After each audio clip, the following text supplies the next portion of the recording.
হযরত ঈসা আলাইহিস সালাতু ওয়াস সালামের অভ্যাস ছিল, আদত ছিল, তিনি বেশি বেশি ভ্রমণ করতেন, সফর করতেন। একবার কোথায়ও তিনি ভ্রমণে যাইতেছিলেন, যাওয়ার পথে একটি পাহাড়, একটি পর্বত পড়েছিল। এই পাহাড়ের ভিতরে একটি গর্ত ছিল।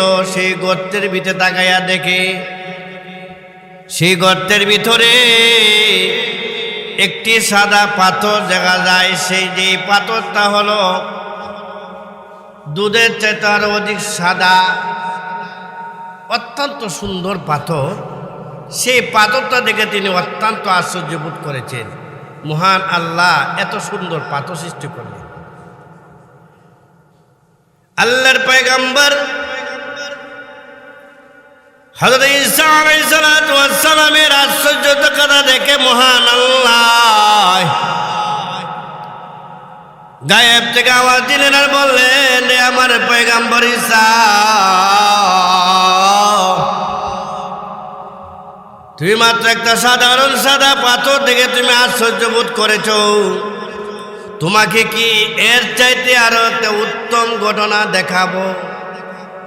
আল্লাহর পয়গম্বর সাথে সাথে বলে দিলেন, না মহা আল্লাহ দেখান।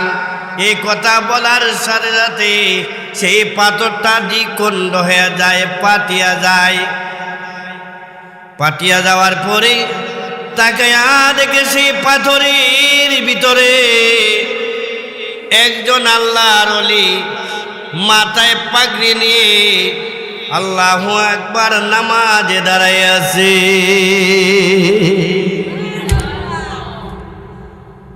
পাথরের ভিতরে নামাজ পড়ে, আশ্চর্য না? শুধু তাই নয়, আল্লাহর পয়গম্বর তাকায়া দেখি শুধু নামাজ নয়, সেই পাথরের ভিতরে এত নম রঙের ফল মূল দেখা যায়।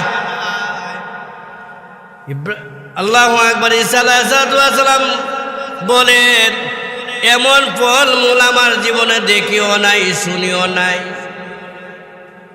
এই আল্লাহর ওলি নামাজ থেকে ফারেক হওয়ার পর ঈসা আলাইহিস সালাম ডাক দিলেন আর বলে দিলেন, ঈসা পয়গম্বর ঈসা আলাইহিস সালাম ওই আল্লাহর ওলিকে ডাক দিলেন আর বলে দিলেন, ওরে আল্লাহর ওলি, তুমি সেই পাথরের ভিতরে কত বছর ধরে ইবাদত করো? আল্লাহর ওলি বলে, আমি সেই পাথরের ভিতরে 400 বছর ধরে ইবাদত করি। একটু জোরে কর। কেমন জায়গাতে ইবাদত করছে? দুনিয়ায় কোনো মানুষ দেখছে? রিয়া মুক্ত ইবাদত, খালিস ইবাদত। আমরা তো দুনিয়া জগতে সামান্য ইবাদত করলেও আমাদের ভিতরে গৌরব আইসা পড়ে, রিয়া আইসা পড়ে, ঠিক না? ঠিক। কিন্তু পাথরের ভিতরে ইবাদত দুনিয়ার কোনো মানুষকে দেখানোর জন্য করে নাই। ইবাদত করছে কার জন্য? আর আপনি আমাদের তোমাদের ইবাদত কার জন্য হবে? একমাত্র আল্লাহর জন্য। কার জন্য?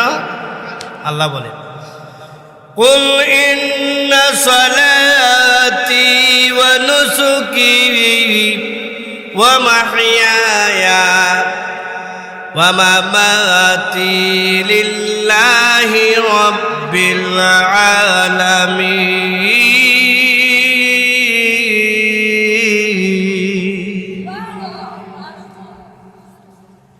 আল্লাহ বলেন, নবীগণ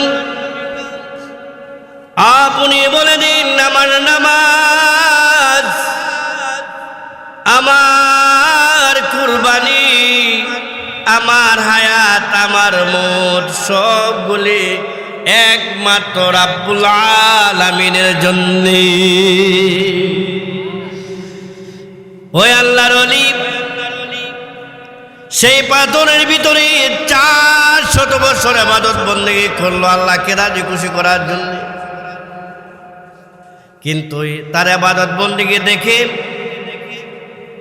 শুধু সীমাবদ্ধ নয়, উনিকে জিজ্ঞাসা করে, ভাই ঠিক আছে আপনি ইবাদত বন্দেগী করেন, ভালো কথা, সেই পাথরের ভিতরে যে আমি নবরঙ্গের ফল মূল দেখতেছি তা তো আমার জীবনে কখনো দেখে নাই, আপনি সত্যি করে বলেন তো সেই পাথরের ভিতরে সেই ফল মূলগুলি কোথায় থেকে আসলো? আল্লাহর ওলি বলেন, আমি সেই পাথরের ভিতরে মহান রব্বুল আলামিনের ইবাদত বন্দেগী করি। আর এই আবাদত বন্দেগীকে উসিলা করে আমার দয়ার আল্লাহ, আমার মায়ার আল্লাহ প্রতিদিন বেহেশত থেকে আমার রিজিকের জন্য সে পাথরের ভিতরে পৌঁছাইয়া থাকে। বুঝে থাকতে বলেন তো, পাথরের ভিতরে কে খাবার দেয়? গর্তের ভিতরে বিশ্বজগতের প্রতিপালক কে? আপনি আমাদেরকে রিজিক কে দেন? বোঝার বিষয়। এই রিজিক নিয়েও আমরা চিন্তা ভাবনা করি, কেমন খাবো, কিভাবে পিনবো। অথচ রিজিকের জিম্মাদারি একমাত্র কার হাতে? আরো জোরে বলেন। আমার আল্লাহ বলেন, ওয়ামা মিন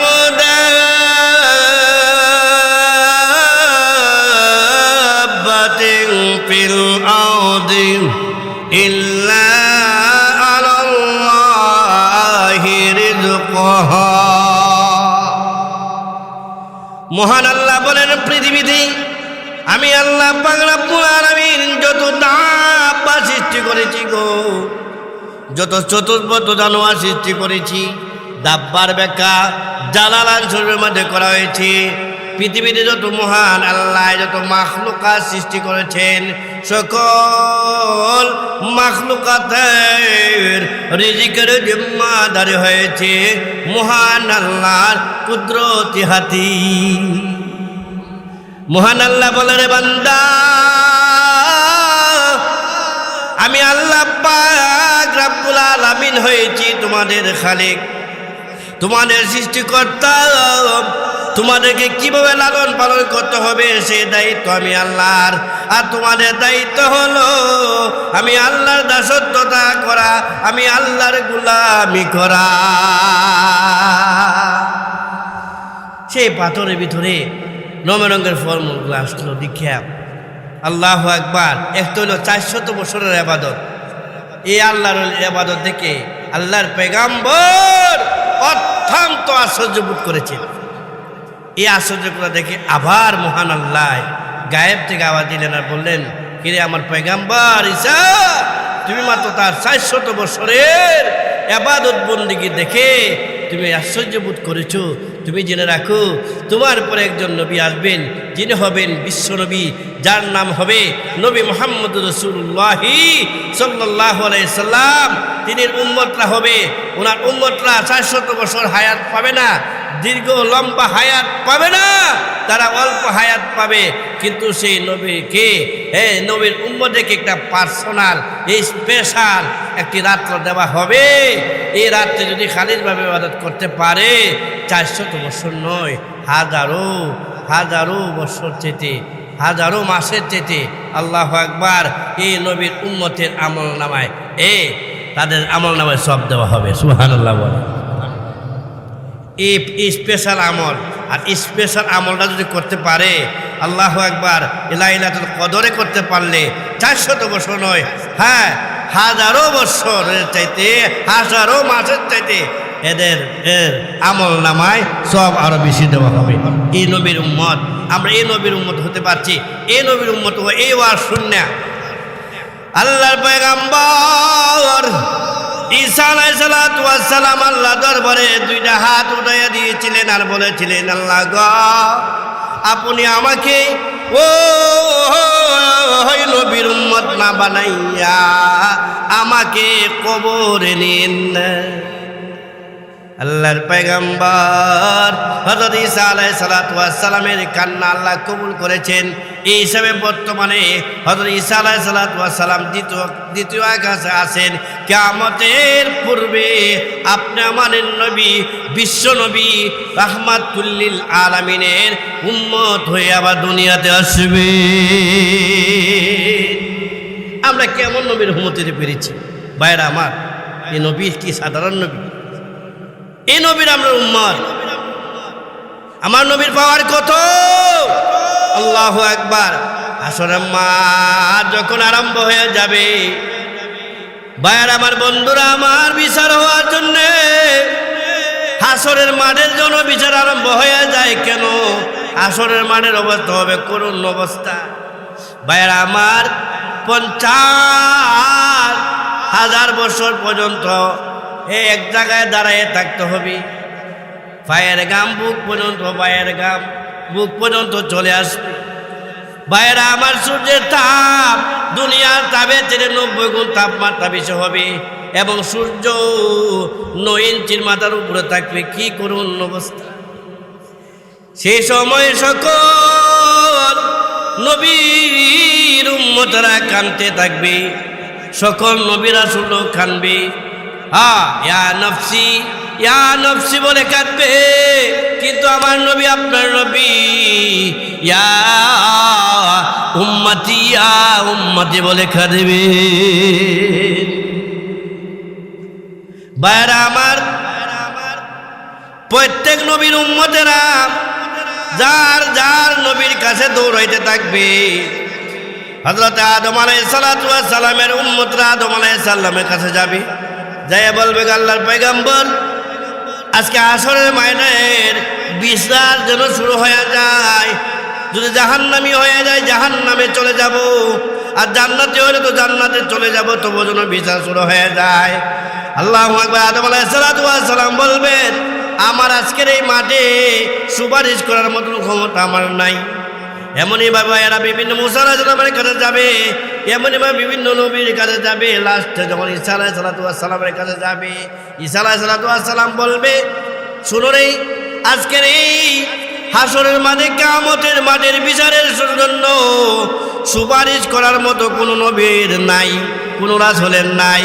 একমাত্র আখিরের জমানার নবী, নবী মুহাম্মদুর রাসূলুল্লাহি সাল্লাল্লাহু আলাইহি ওয়াসাল্লামের কাছে যাইতে পারো।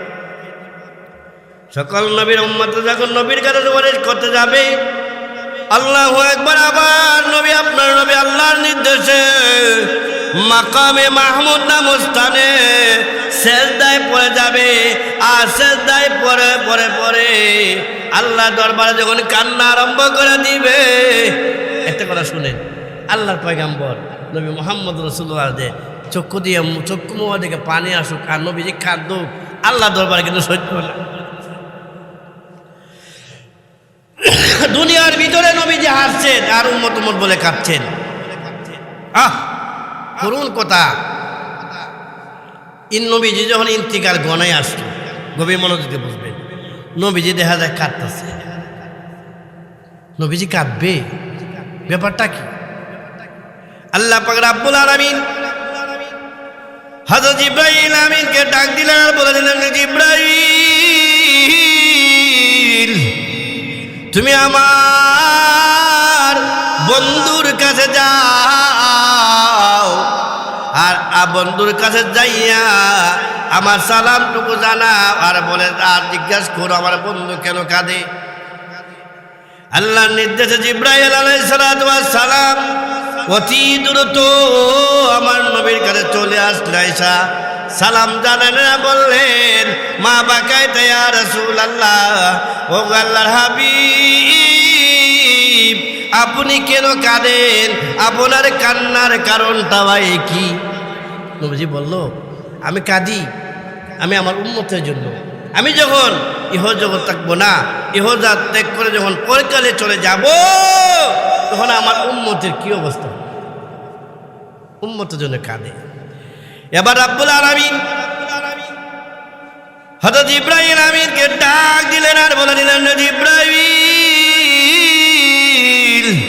তুমি আমার বন্ধুকে জানাইয়া দাও, আমার বন্ধু যেন কোনো টেনশন না করে, আমার বন্ধু যেন না কাঁদে।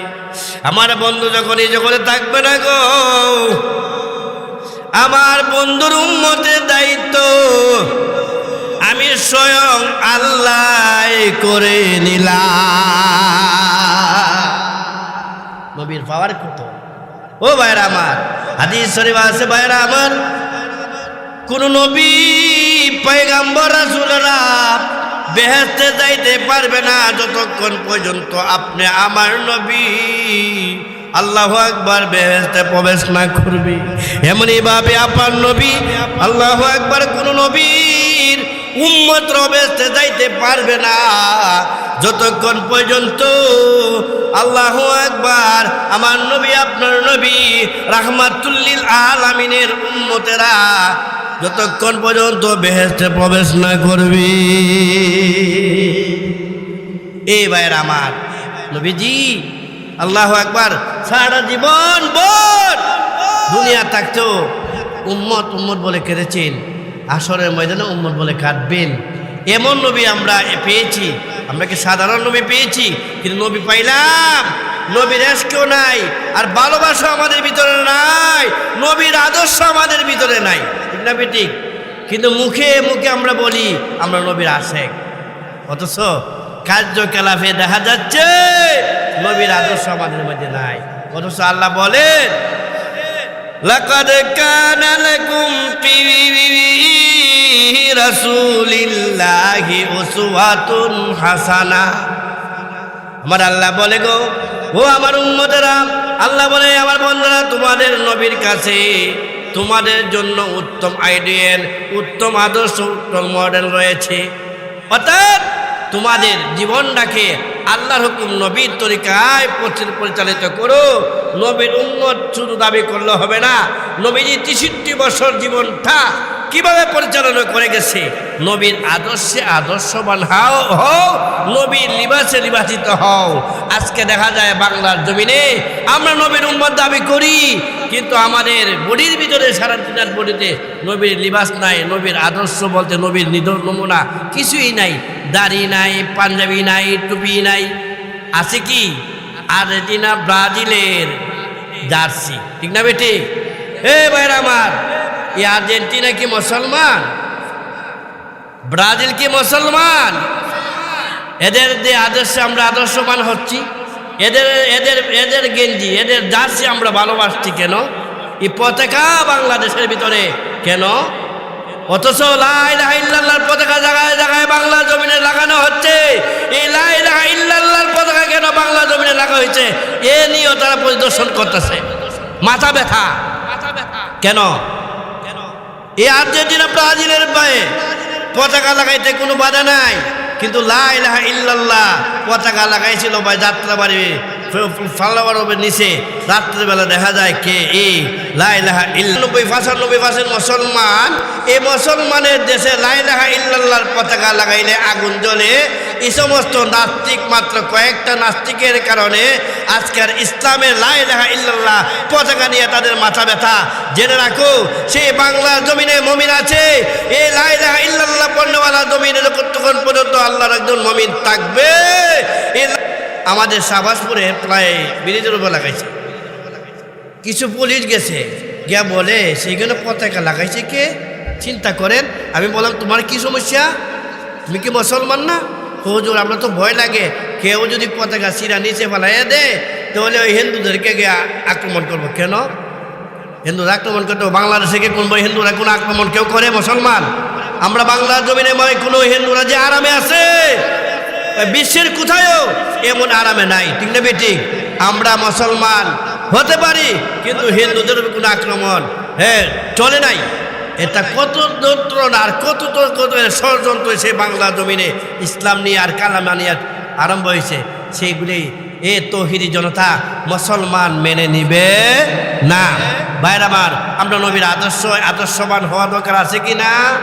ওই ভাইরা আমার নবী বিশ্ব নবী রাহমাতুল লিল আলামিনের এশক এবং ভালোবাসা যার ভিতরে আছে, সে কোনোদিন আল্লাহু আকবার আমার আল্লাহর বিরুদ্ধে, নবীর বিরুদ্ধে কথা বলতে পারে না।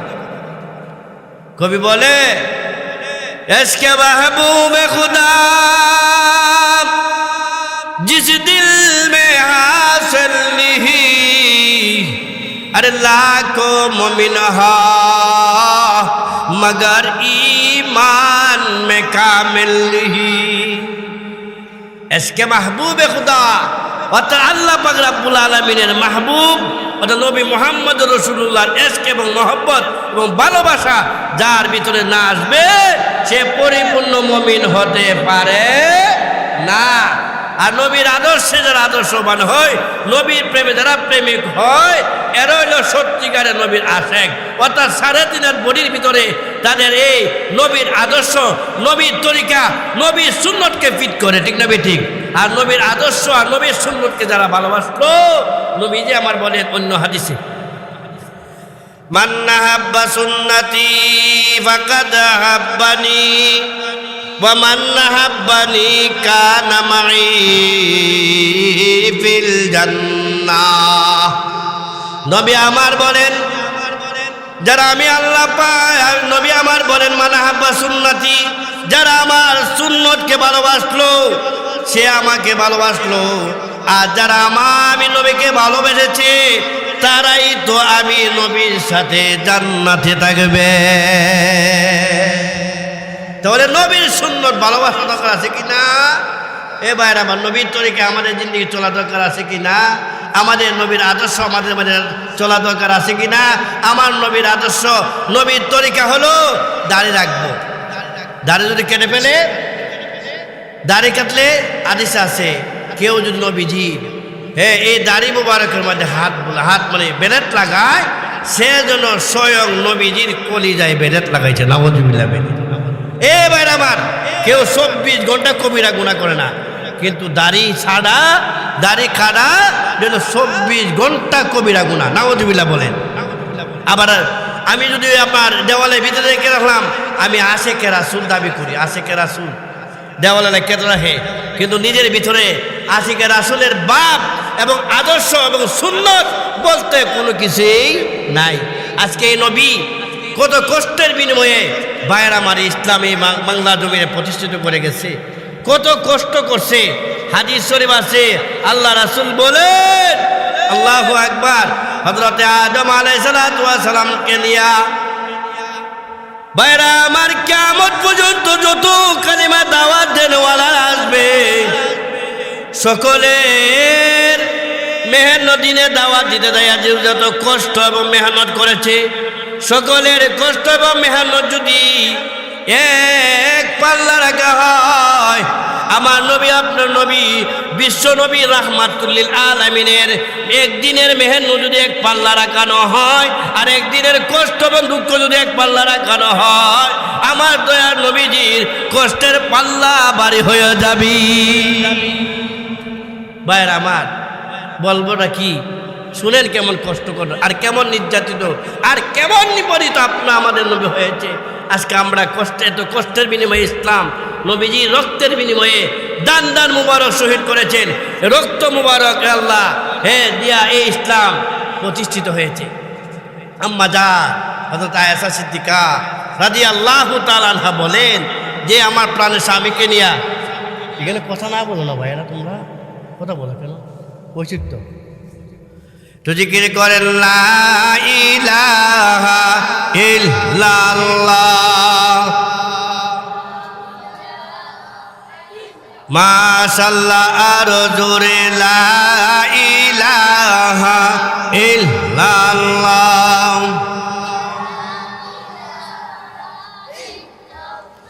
লা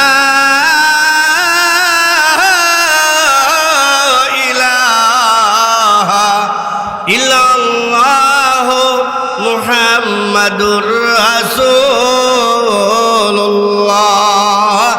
সাল্লাল্লাহু আলাইহি ওয়াসাল্লাম বলতেছিলাম, হযরত আম্মা জান আয়েশা সিদ্দিকা রাদিয়াল্লাহু তাআলা আনহা থেকে বর্ণনা, তিনি বলেন যে আমি আমার প্রাণের স্বামী উভয়জনের দিন হাম্মাম খানা তথা গোসলখানার ভিতরে একসাথে প্রবেশ করলাম।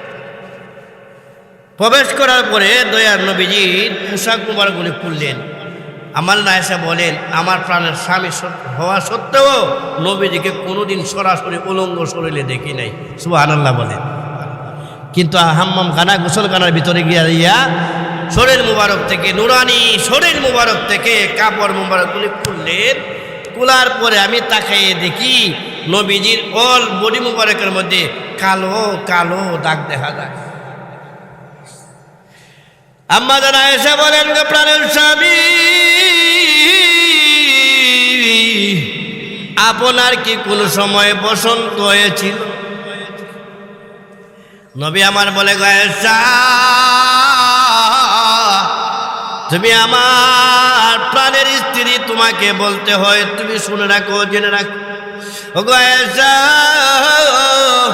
জীবনে কোনোদিন আমার বসন্ত হয় নাই, কিন্তু আমি যখন কালিমার দাওয়াত দেওয়ার জন্যে তয়েফের মাঠে গিয়েছিলাম, আর তয়েফের মাঠের তখনকার সময়ের বড় বড় কাফেরেরা তাদের শিশু বাচ্চাদেরকে লেলাইয়া দিয়েছিল আর বলেছিল আমি নাকি পাগল। ওগো আয়েশা, আমাকে পাগল মনে করি, আমাকে এমন ভাবে পাথর নিক্ষেপ করেছিল গো আয়েশা। আবার শরীর মুবারকের মধ্যে এমন একটা অঙ্গ প্রত্যঙ্গ ছিল না যেখানে পাথরের আঘাত লাগে নাই। ওগো আয়েশা, এই পাথরের আঘাতে দরুন আমি বারবার বেহুশ হয়ে যাই। শুধু তাই না, আমার শরীর মুবারক থেকে রক্ত প্রবাহিত হতে লাগলো, রক্ত আমার জুতার সাথে শর্ট লেগে যায়, তবু আমি আমার রক্ত মুবারক তাইবের মাটিতে আমি পড়তে দেই নাই গো আয়েশা। কেননা দুনিয়ার কোনো মানুষ যদি আমাকে নাও চিনে, আমাকে মাটিও চিনে, আমার শরীর মুবারকের রক্ত মুবারক যদি তাইবের মাটিতে পড়ে যায়, এই তাইবের মাটি মাটি থাকবে না গো আয়েশা, তামায় পরিণত হয়ে যাবি। কত কষ্টের বিনিময়ে আজকে সেই ইসলাম, আজকে আমরা এই নবীর উম্মত হয়েও আজকে আমরা মুসলমান, এক মুসলমান আরেক মুসলমানের প্রতি সম্প্রীতি ভালোবাসা নাই, বন্ধুত্ব নাই। বন্ধুত্ব হয় ইহুদি খ্রিস্টানের সাথে, ঠিক না বেটি? কেমন ভালোবাসা দেয়, বাসা আর্জেন্টিনা আর ব্রাজিল দেয়। বলছে আল্লাহ কইছে লা তাত্তাখিযুল ইয়াহুদা ওয়ান নাসারা আউলিয়া। আল্লাহ দুনিয়ার মুমিনেরা রে, তোরা আর্জেন্টিনা ব্রাজিল ইহুদি খ্রিস্টানদের তোরা বন্ধু বানাইস না। তোরা যদি বন্ধু বানাস, তাদেরকে যদি তুই তাদের আদর্শ, তাদের জার্সি, তাদের খেলা যদি তুই ভালোবাসো, তুইও তাদের ধর্মের হয়ে যাবে। কারণ আমার কথা না, নবীজি বলছেন মান তাসাব্বাহা বিকাউমিন ফাহুয়া মিনহুম। যে যে ধর্মের কে ভালোবাসে সে সে ধর্মের হয়ে যায়। যে যে ধর্মের ধারণ করে নেইমার আর আর্জেন্টিনার মতো যদি সে মাথাও ছাড়ে, ঠিক না বেঠিক? সে আর্জেন্টিনা নেইমার আর এর নাম কি মেসির মতো হয়ে গেল, আর নবীর এর যদি ভালোবাসাটা বেশি হয়, তার সাথে যার সাথে যার ভালোবাসা তার সাথে তার হাসন নসল নাও, ঠিক না বেঠিক? আমার ভালোবাসা হবে এক মুমিন আর মুমিনের সাথে, ঠিক না বেঠিক? সাহাবায়ে কেরাম বেঈমান কাফেরদের মোকাবেলায় কখনো নরম হইছে না, কঠোর ছিলেন। আপোষে সম্প্রীতি ভালোবাসা ছিল। আজকে আমরা কোথায়? মুসলমানের বাচ্চারা প্রতিটি ঘরে ঘরে বাসায় বাসায় এই পতাকা